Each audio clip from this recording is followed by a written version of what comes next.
നമസ്കാരം, മലയാളി കൈപ്പുണ്യത്തിലേക്ക് വീണ്ടും ഏവർക്കും സ്വാഗതം.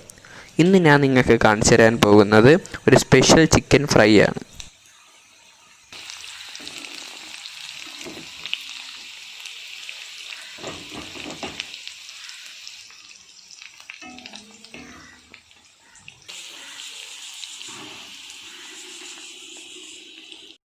ഇതിനായി ആവശ്യമായത് ഇഞ്ചി, വെളുത്തുള്ളി, ചെറിയ ഉള്ളി, പച്ചമുളക്, നാരങ്ങ, മല്ലിയില, കറിവേപ്പില.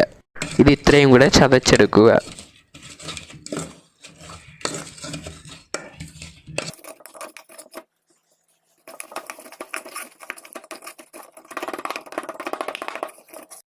അര കിലോ ചിക്കൻ എടുത്ത് അതിലേക്ക് നമ്മൾ ഈ അരച്ചു വച്ചിരിക്കുന്ന കൂട്ടുമിട്ട് ഇതിലേക്ക് ലേശം നെയ്യ്, മഞ്ഞപ്പൊടി, മുളക് പൊടി, ലേശം കോൺഫ്ലവർ, ഗരം മസാല, ഉപ്പ്, കുരുമുളക് പൊടിയും ഇട്ട് ഇതിലേക്ക് നാരങ്ങ പിഴിഞ്ഞൊഴിച്ച് പുരട്ടി അരമണിക്കൂർ വച്ചിരിക്കുക.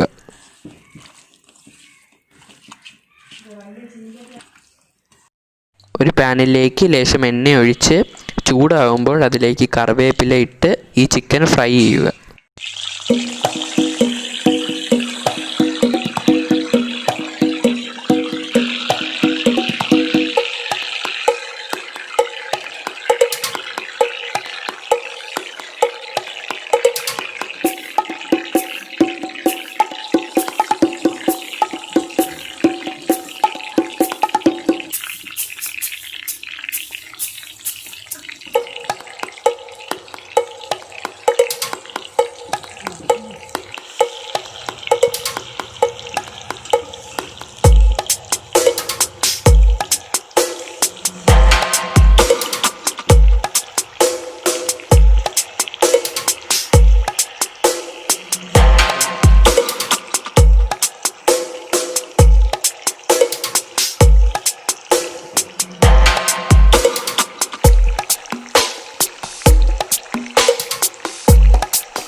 വ്യത്യസ്ത രുചിയിലുള്ള ചിക്കൻ ഫ്രൈ തയ്യാർ.